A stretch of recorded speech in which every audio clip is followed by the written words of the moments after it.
Welcome to Inside the Arena, your source for everything off the ice, off the court, and outside the field of play. With your hosts, KOMO Sports Director Niko and KOMO Senior Reporter Chris Daniels.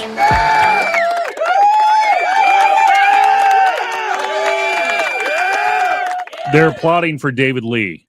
How can you not applaud for David Lee? David Lee starting us off every week. Week 27 now in a row. Wow.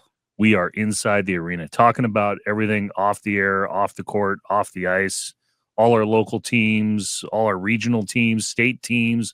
We do it all, as the old commercials say, at discount prices. I like that. Let me say this too. You know, this is what I love doing this show so much, because we are, as we've chronicled on this show quite a bit, we are in for some really amazing both events, occurrences, returns, whatever you want to call it in Seattle sports. And if you listen to the show, you're going to have an understanding as to why those things are happening. What, you know, not just when, and that's the easy stuff, but you start to get a greater understanding of why these are such important events. And I think that, you know, the interview we're going to bring you today, which we'll talk about in a little bit, that's one of those things where, yeah, on the surface, it's a really cool team. It's a really cool identity, but there's even more to it, as we'll get to during that interview. That sounds like what we call in the TV world a tease. I like a good tease. But we are talking about basketball. We are every week talking about the potential return of the Sonics. We do a Supersonic Minute or longer every week. And again, a tease. We're doing something related to that this week, correct? Yeah, we are talking with the owners of the Seattle SuperHawks, our local TBL team in the basketball league. This is a league that is on the rise. It is gone from 8 teams to about 50 in the U.S., another 10 in Canada. What's cool about it is, and again, we'll get to the interview in a minute, but you have this opportunity where it's, okay, say an NFL roster has about, give or take, 70 players. If you're talking about the active and the practice, things of that sort, injured reserve, okay? Your average NBA has about, 15 plus G League, right? So there's a lot of talent in the basketball world that is looking for a platform. And that's what this SuperHawks team does. It's here in Seattle. They've got some local guys, and it's a fun brand of basketball. You like scoring, check these guys out. And a lot of these guys have gone on to tryouts or G League contracts, even the guys here in Seattle, and even more so, some contracts making 6 figures overseas. So it's a really cool league, but it's also laying the groundwork for something that basketball fans are hungry to see, that we talk about quite often here in Seattle. And we're going to talk about that again later in the show. But first, what we always like to do every week, we like to touch them all, hit all 4 corners, the good, the bad, in the world of sports, at least, away from the action. Niko, what do you like this week? Yeah, no question about it. I'm going to start with some moves with the Mariners front office. And here's the thing. Obviously, I understand fans have lamented some of the on-field stuff, and that's your prerogative, and that's something for another conversation. We'll see how 2025 goes. But there's no arguing that when you're talking about promotions, marketing, the Mariners are top-notch in that. Think about hot dogs from heaven, what we talked about in the show. I mean, things that you would never even have thought of that have become these national, quite frankly, phenomenons. Like, Chris Stapleton comes to play T-Mobile Park. He's like, well, I want hot dogs from heaven. That's just the sort of thing that only a genius kind of promotion does. So the Mariners have made some front office moves. We know that our buddy Kevin Martinez is the new president of business operations. Got some promotions here. I don't want to leave anybody else. I'm going to read off the screen here because please do. Greg Green, we work with Greg a lot. He's a great guy. I've been around for a long time, deserving of a promotion. And you're talking about, it's not, I mentioned hot dogs from heaven. The Mariners have done those things for years, right? So Greg being brainchild behind a lot of those ideas too. He's the guy who came up with the Edwin Diaz walkout song that actually gained more popularity in New York. But that was all Greg Green. Exactly. Yeah. And so great ideas, good people getting rewarded. Greg Green, Senior VP Marketing Communications.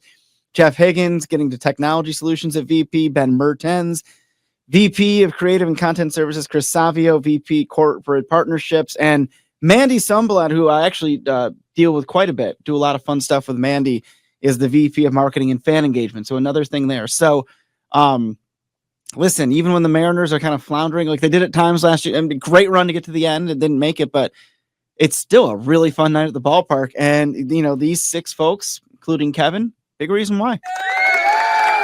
That's more applause. Yeah. Well, and with those promotions, one can only assume it comes with a pay raise. And for anybody Sure. who wants to talk about the Mariners' financials, it looks like they are taking care of their employees who have been there for a very long time away from the field. Well done. Well done. Let me try and spin a negative into a positive. Okay. You and I both know that Saturday in particular, November the 30th, was a horrible day if you are a fan of local sports teams, between the Huskies getting their rear ends kicked by those guys that wear green sometimes in Eugene. They look more like the Oakland Raiders of old. We know about the Cougs laying an egg at home in their last game of the season against Wyoming. And then, of course, the Sounders and the Kraken were at it. The Sounders were looking to get to the MLS Cup final and didn't. And that's where I try to spin a positive out of a negative, because you got to hand it to Brian Schmetzer, don't you? Ooh, absolutely. Been at the helm of the Sounders on the field since 2016, and look, he had them on the cusp of another MLS final. With all the issues that they have had, that we have chronicled on this show, in terms of attendance and complaints about season ticket renewal prices and fewer fans showing up for the march to the match and the opening of every game, he has been steady Eddie in 4 MLS finals in 5 years, in his first 5 years, I should say, 2 MLS championships. This was not their best squad that they had put out. It really, they had not captured the imagination of the city as they had in the past. But at a time when we have seen more competition, we've seen more interest in definitely Husky football and the Kraken.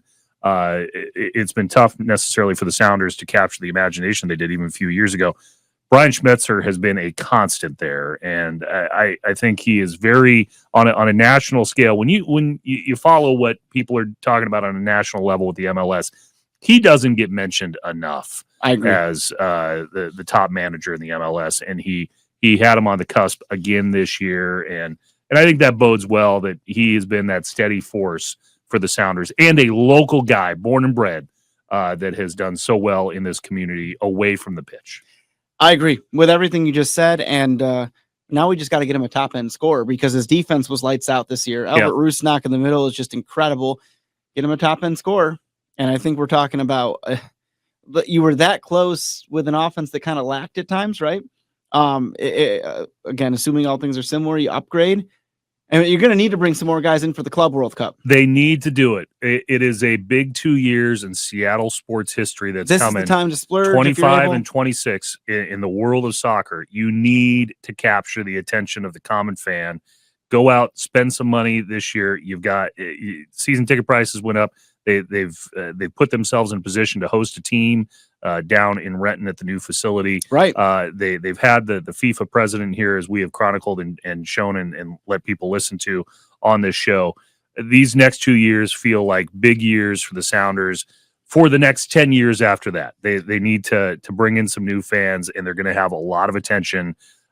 Let's see if they can spend some money away from the pitch and improve that squad for next year. Yeah, absolutely. You want my negative? Yeah, I'd love your negative. I have often on this show lamented college realignment, conferences, all that stuff. So I'm going to throw some facts at you on that.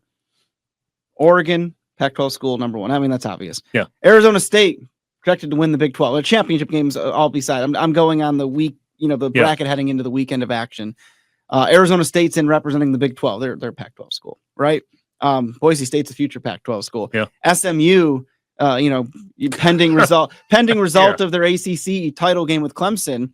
They're an American team. They were rumored to be a Pac-12 target. They were almost a Pac-12 school. Same with Boise. Yeah. And you're talking about all these, schools that were in other leagues. I mean, Texas was in the Big 12, and now they're, trying to the leagues didn't have to break up competitively. No way.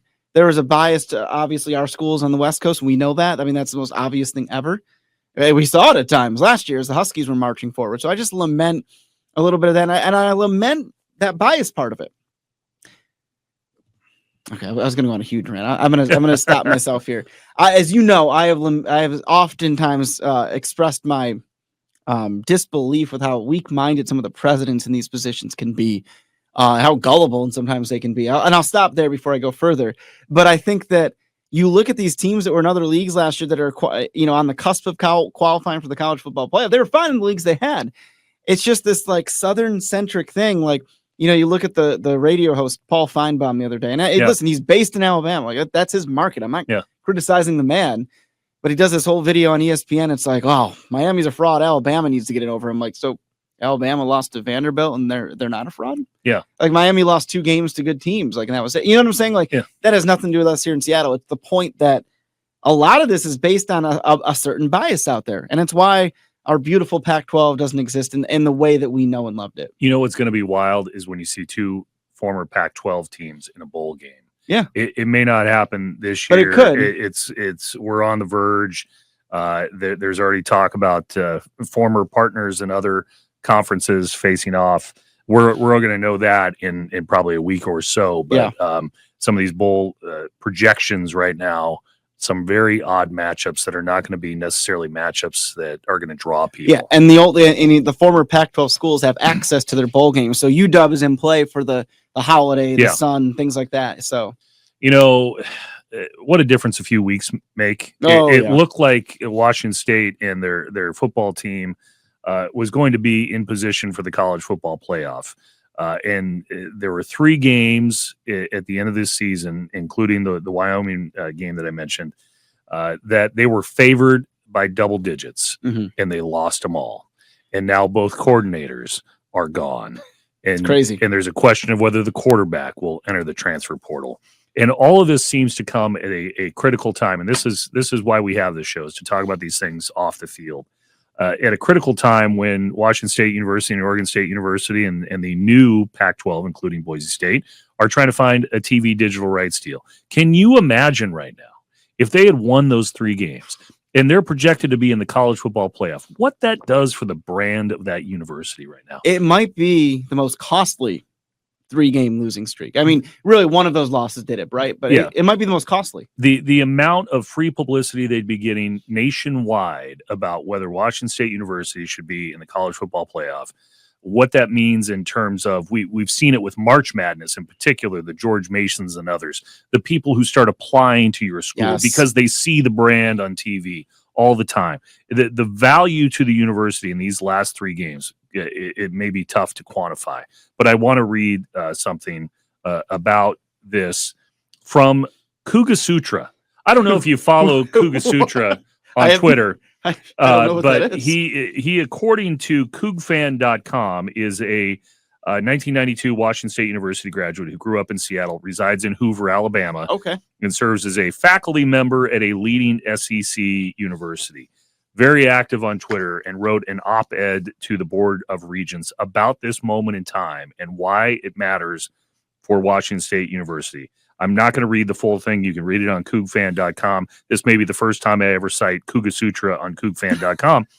But he's writing this message to the Board of Regents and saying, I'm asking you to restore the funding of the WSU Athletic Department budget to the $85 million 2023-24 budget level. He goes on to write that the university is like a lot of colleges across the country in a large-scale enrollment crisis. Clearly, we're starting to see the weight of that crisis at WSU. Schools that are modeled after the classical residential experience are the most vulnerable to declining enrollment. After all, why would a young person choose to spend 4 years in Pullman when they can attend a local college or enroll at a university with full online access? WSU's leadership and faculty should be so proud of the progress that has been made regarding undergrad and graduate education, the robust expansion of branch campuses, as well as the improvements to the R&D infrastructure. But the long-term viability of the WSU Pullman campus continues to rest on providing young people with a kind of residential experience they can't get anywhere else. And it's that kind of experience that makes us all so happy to find our way back home whenever we have the chance and means to do so. WSU Cougar football is creates a buzz and a rallying point for the community when you're a student. It creates a beacon to bring alums back to campus after graduation, and it supports the livelihood and viability of the community through the academic and calendar year. For that reason, in no small way, Cougar football is the proverbial rug, in his words, that ties the whole damn room together. Obviously, that pivotal fixture of the university is under attack due to conference realignment and corporate bigwigs making distance decisions about communities. You cannot do anything about that. but we can improve the response moving forward. I'm skipping ahead. Once you fall, it's tremendously hard to get back up. Today, it's much easier to fall in Pullman's remote location through Magical. In so many ways, makes it even harder to get back up, especially in the post-legacy Pac-12. We saw that with the Wyoming attendance. If you don't win big, you fall. So please be bold and act courageously. The cost of failure is far greater now than the risk of investment. That is why we have the endowment and reserves for emergencies like these. If we want to be a world-class research university with a first-rate undergraduate program and experience, we need to act like it. He's asking the WSU Board of Regents to improve the funding for athletics by $11 million in the current fiscal year. It was reduced to $74 million going back to 85, and makes the case that now more than ever for Washington State University, for building that brand, for increasing enrollment, increasing everything that comes with it, that the Board of Regents needs to invest in athletics again. Well, listen, I understand the crisis they're in, and I agree with this letter. Was what I'm trying to say is that defunding sports is a very short-sighted decision, because on the surface it looks like it's the old term extracurricular and things of that sort. But in the reality, it's what draws people. To your example earlier, remember when UMBC became the first 16 seed to beat a one? They beat, I think it was Virginia, right? Yeah. Yeah, I bought a UMBC shirt because I like the dog on it. And I would have never heard of that school, really. That's a very small example to say everything that was in that letter. It ties folks together. It puts you on the map. How many people Google schools after a big win or after a big, you know what I'm saying? So that's why the last few weeks have just, I think for anybody who follows the Cougar football team it's been, you're seeing a lot of people feeling depressed about it because of the future of the university and how it's tied with the football team based on the TV digital rights deal, based on the people that are not coming back 2 days after Thanksgiving to watch a team like Wyoming play the Cougs. All of this is intermixed. And that's the kind of stuff we love to talk about on this show. It's a lot of people feeling the same way about the Sonics, since they haven't been here since 2008. How's that for an attempt at a transition? Yeah, no, I like the transition. Because we do it every week, right? We like to sound the air horn, which is what they're going to do eventually when the Sonics come back to Seattle. Not a huge update this week in terms of what's going on with the NBA. The NBA is focused on the NBA Cup. But we do know, as if you have missed the last couple of shows, and how dare you miss the last couple of shows, there was a development with the TV digital rights deal that the NBA has settled with Turner Broadcasting, TBS and TNT, which are owned by WBD. Say that 5 times fast. Well, I got TBL coming up too. So, and they've settled that out of court, and basically that it makes that TV digital rights deal done. No further hangups. We're waiting on the NBA to finalize some sort of deal regarding the Boston Celtics set evaluation for expansion, and that gets you up to speed as far as that. But the fires are burning. Yeah, the fires are burning. I'm really targeting All-Star Weekend right now. It's for something. I don't know what something is, but something. Given it's like a celebration of all NBA. And we talk about this often, how basketball in our city has thrived even in this absence. It's still really, awful, quite frankly, to think about a lot of kids who've grown up in Seattle that are in high school or graduating, wherever, that don't even remember the Sonics, seeing them live. And that's sad, and hopefully we fix it. But the Storm has kept basketball alive in our city. The college teams too. And we've got a startup team, the TBL we talked about earlier, the Seattle SuperHawks. Pierre and Jackie Cockrell, they own the team. Pierre's been around basketball circles forever, so is Jackie. And their games are fun. All throughout the summer when they're playing, you're seeing Gary Payton, Nate McMillan, X-Man. Detlef Shrimp just joined their board of governors. Very nice. Yeah, it is. It's current, really fun basketball with a lot of Sonics nostalgia. As SuperHawks, as you can gauge from that. So I really enjoyed my conversation with Jackie and Pierre. We're going to talk about all of that, everything surrounding the SuperHawks, how they're tying into keeping men's pro basketball going in our city, how they're talking about being a part of whatever the next step might be. Let's take a listen. Well, here we go. It's coming into a third SuperHawks season. Let's start with the excitement of that, having this franchise going for a few seasons and picking up momentum every year. Just how you guys are feeling heading into as we come up on the third year. We're so excited. I mean, we've brought so much sports and entertainment to the community. So many new fans being able to come to our games and enjoy some good basketball and good entertainment. We've been able to get our players overseas and into the G League contracts, and that's really our goal, is to get them to the next level. And it's been really good. I feel like we're driving some positive impact to our community. Absolutely. That leads perfectly into my next question. Some folks out there may be unfamiliar with the TBL, at least here, just because it's only been a couple years for you guys being here. But my goodness, you watch one game and you're like, the talent here is off the charts. It is. I mean, Seattle is a mecca for basketball right now. Our high school level's very high. Our college level's very high. We're here to. There's guys that made it to the NBA. There's guys that made it overseas. Some guys have to take the long route, and that's what we're here to do. The TBL has 48 to 50 teams all over America, 10 in Canada. So it gives these guys an opportunity to try and make it to the NBA. I love that so much, and that's just it. One of the things I was talking a minute ago about was the idea that you look at an NBA roster, for example, and there's a couple dozen guys. Now, like football, the Seahawks have about 90 guys if you count the practice squad. Not quite that many, but you get the idea. The point is there's very few roster spots when it comes to the NBA and G League, and that really means there's a lot of talented guys that now have this platform with the TBL and specifically you all with the SuperHawks. How special is that opportunity? I guess for both of you, A, you're giving them this opportunity, but B, my goodness, we talked about the fans being able to watch that level of basketball too. Well, and we have a film crew, and our goal is to make sure we capture all of their highlights and create reels for them so that we can work with our general manager, who's very well connected with agents and coaches around the world, to get visibility to what they've been doing on our team and expose that so that they can get picked up. So it's, we have a good organizational structure to support our efforts here. So it's a big team effort. What is that source of pride when one of your players gets that contract overseas or that tryout, wherever it might be? Well, Nas Carter, for one. Nas played at the University of Washington, didn't get to play his senior year. Wanted to end it. He said, I don't want to play no more. I'm good. Came and played with the TBL. From his first season till now, he got better. Got a contract to play overseas, made quite a bit of money overseas, and he gets to keep going. Wow.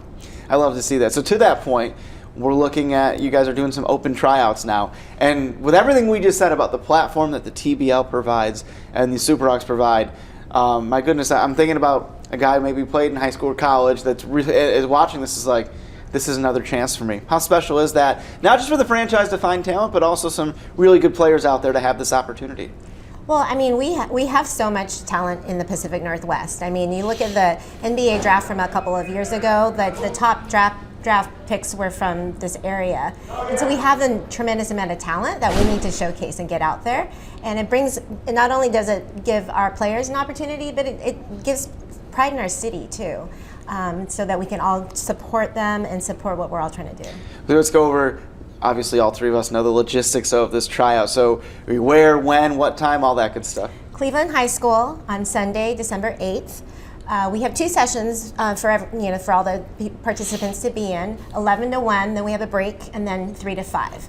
And just show up, go to SeattleSuperHawks.com to sign up for the registration, and then we will love to see you there. One of the things that we've talked about often with the Seattle Storm is the idea that it's kept basketball going in this, as you called it, basketball mecca, which is so true, right? You guys are doing the same thing. And I think it even, when the Sonics come back, it even enhances the profile of the SuperHawks because we're talking about more players and more interest in the area. But the idea that this basketball city, which is what Seattle is, and you guys are not just providing this opportunity for players, but for fans to enjoy the game as well, how cool is that part of it? It's cool. Real cool for me. I mean, in the 70s, I performed at the Sonic games with the Seattle Dunk Kings. So, and then they let us be ball boys, and it's just being around that until now and trying to be a part of helping bring the Sonics back, it's incredible. It's incredible. Gary Payton, Sean Kemp, Nate McMillan, Detlef Schrempf, all those guys on our board of directors and helping us, facilitate what we're trying to do. Yeah, I was just going to, we've talked about that, and we've seen those guys at your games, and how cool is it to, I know you're so close with all of those guys, but how cool is it to have them part of the organization, and then as we get closer to the NBA returning, kind of having this synergy between the NBA and your franchise and the TBL. And then we can keep a local talent local and develop them through the league into the professional levels that they can get to. And we can keep that here, right? Just kind of like the European model of growing the talent from within. And that's something we want to be able to support. I love this so much. Again, for anybody who hasn't seen one of your games, I mean, I watch them, whether it's sometimes on the stream or in person. I've been to a couple, and it's just like you're blown away right away. Again, we were talking about the tryout a minute ago, but the level of competition and everything like that. I mean, when we look at this third season and the idea of the steps you want to take forward, both from a talent standpoint, competition standpoint. I mean, you won Pacific Northwest a couple of years in a row, so it's already a good platform here. But the idea of taking that next step forward and maybe finding that next player via an open tryout, I mean, how special of a story is that, opportunity is that? We'd love to find a surprise diamond in the rough as well, and give them a chance to shine, especially just like Pierre was talking about, somebody who might have decided they don't want to play anymore and go into the professional world, which is great, or the career track, but give it one more shot. And then his example, he got MVP All-Star of the TBL in his first year playing. So those are great great treasures that we can. Oh my gosh! Find, so when it comes to owning a professional basketball franchise, the fun of it and the challenges of it, how do you balance that? What are the most fun parts? What are the most challenging parts? To me, seeing these kids that gave up or didn't make it, but continue to work very hard, exceed. I mean, Nas Carter, his story is incredible. Yeah. He just totally gave it up. I'm done. Played with us one season, made the All-Star team. He killed it. He averaged 30 points a game, 15 rebounds a game. People are seeing that, and they're going to give him a chance. Absolutely. When you talk about the growth of the TBL, and I mean, it wasn't always 40 to 50. No, right? Yeah. It started with 8 teams. Yeah. And now there's close to 50 teams in the United States and 10 in Canada. Wow. So, Dave Magley, the owner of the TBL, he's done such a great job of facilitating this. He's just a great guy. He's an ex-Kansas basketball player, played in the NBA, and he saw guys that were really good that didn't make it. Mm-hmm. So he created something to give them another chance. And one of our biggest opponents in the Pacific Northwest, they had 2 players picked up by the LA Lakers. Not the G League, but the LA Lakers. So there's a great opportunity for these guys to showcase their talents. Yeah, absolutely. And as far as when we look at the, again, we talked about the talent of this organization and this league and everything like that. For you guys that have been around basketball your whole lives and been around the Sonics and all that, I know.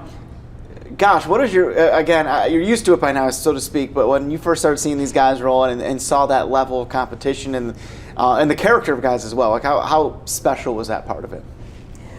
There's a little babysitting that we have to do as well. Oh, a lot of babysitting. We're mentoring and helping these athletes, these young men, develop professionally, both as basketball players, but also as adults. And right. We have financial literacy training for them through one of our partners, which is Charles Schwab, and they come and help the players understand options that they have available to them to invest in their own future and how to make good opportunity cost decisions. And so that's, I feel like, is a big impact to them as well, as we're trying to give them a well-rounded sort of environment to grow within. So this is obviously, hey, listen, basketball franchise, winning divisions and things like that, but there's also an off-the-court aspect here that you're trying to prepare these guys for life during and after basketball as well, too, right? Yes, absolutely. Because there's stories of professional athletes who are broke and they spent decades in their trade and have nothing, to show for it. And so we just want to make sure that they can succeed in the long term. No question about it. As we talk about the SuperHawks and the success you've enjoyed and the fan base keeps growing, where do you see this thing going in the future as far as, I'm sure you're taking it one day at a time and getting ready for year 3, but where do you see this thing going? I see the NBA buying the TBL. Oh. Keep guys here from going over to Europe. Why go to Europe and make $1,500 a month or $2,000 a month when you can be at home with your family and still play at that level? So I see it went from 6 teams to almost 50. 10 in Canada. You know, if I own the NBA, I'd be like, okay, this is something good right here, and that's what Magley's doing. You know, Dave's a smart guy. Absolutely. The last couple of things I want to talk about here is just regarding what we talked about a minute ago. The idea that basketball's been. I mean, listen, we've had the Storm, and they're amazing. We've had the Huskies, Seattle U. There's some great college teams here as well. But you know, for men's professional, it's you guys these last couple of years that have given that platform to some really talented ball players here in the Pacific Northwest, here in Seattle. In that regard, my goodness, you know, how great has that been to be able to do that? I'm sure you know. Again, your first and foremost focus is to have this franchise be successful, which it has been, of course, and win some games, which you have done. But the idea that, you know, in that specific thing I'm talking about, you've kept it going, and like we were talking about a minute ago, we'll continue to keep it going when and if and hopefully the NBA returns. But from that standpoint, filling that void, so to speak, how special has that part of it been? It's so fun having people be excited about what we're doing and supporting us. I mean, that's really the fan base, you know, from all walks of life. We have the throwbacks, which are our cheerleading squad, all over 60, incredible, and they've been able to sprout their brand and have had opportunities to perform at the Mariners, I think, and the Seahawks. Yeah. So it's really fun, and it's not just the basketball players. It's also our staff, our statisticians, even the TBL, the referees. It's an opportunity for everyone to grow together, and we're just trying to get in, kind of on the ground level here in Seattle to make that to make that happen for the next level. Okay, so I rapid-fired questions to you last 10 to 12 minutes here. For anybody listening to this, watching this, whatever it might be, what should they know about the SuperHawks that maybe my questions didn't touch on? If you need a second on that one, I get it. But yeah. It's economical for families to come and watch professional basketball here in Seattle. Going to a pro game in LA, New York, you're going to spend at least $200 on a ticket now. You know, the price is incredible. This is something the family can do together, you know, and I just think, you know, it's helping bring the Sonics back. It's showing our owners and the business people here in Seattle that we can support a professional basketball team. Yeah. We did when the Sonics were here. I've been around the Sonics since a very long time. I don't want to give my age away, but, you know, it's the 70s till now. I mean, we need our Sonics back. We need a team here in Seattle. We could support the team. And that's my goal. My goal is to help bring the Seattle Supersonics back to Seattle. I love that. And you're doing a great job already, just providing basketball and bringing those guys here. We love seeing Gary, Detlef, Nate, X-Man coming back. I can't thank you guys enough for what you do for basketball in our community. We can't wait to see you. So, got open tryouts and training camps in February, right? Yep. And then first regular season starts shortly thereafter? March. That's what I was going to say. Jackie and Pierre Cottrell, thank you so much for coming in. Thank you, Nico. Thank you. There we go. Applause. Yeah, two great people in our community. And I was just going to say, J.R. Harris is their general manager. Yeah, JR and I talked as part of this interview. Yeah, he's been around for a while. He has. He mentioned, you know, he represented some, you know, NBA names like, you know, Anthony Peeler being in there, Doug Christie, obviously Doug having the kind of local connections and whatnot. And I think that the point that Pierre just said there a minute ago is, you know, on the surface, you might look at, the Sonics returning. That might hurt a TBL team. Quite the contrary. It's all a celebration of basketball. And Pierre and Jackie, as you probably gathered from that interview, are amazing people doing some great things in basketball in this community. They've been tied to the game in this community, as you heard Pierre say, close to about 50 years. I mean, yeah. So they're invested. They continue to be invested. And what a platform for these players to have a chance to play at that level and get a shot, get a look at some of these larger leagues. And, hey, you could be a really good basketball player in Seattle that's just working a 9 to 5. You could go to that open tryout Sunday. You could catch JR's attention as the GM, and you could have a roster spot and who knows what. It's a really cool organic way to watch and look at basketball. JR also tied in with one of the great names in NBA history. Yeah. Yinka Dare. Yes, he managed Yinka. And I was telling him, I remember when he was at college at GW, George Washington out east, and boy, he was a great player back when. Rest is, So, you know. Well, hey, people are going to have to check out the Seattle SuperHawks. Great brand of basketball. Love to see it. And we're going to talk about the Sonics. We're going to talk about the SuperHawks. We're going to talk about the Mariners and their promotions. We're going to talk about all the stuff off the court, all sorts of things you can listen to on our previous 26 episodes. Beth Knox, Lenny Wilkins, Kenny Mayne. We've had some names on this show. Yeah, Gary Payton came on ahead of his visit to the SuperHawks last year, so we enjoyed that.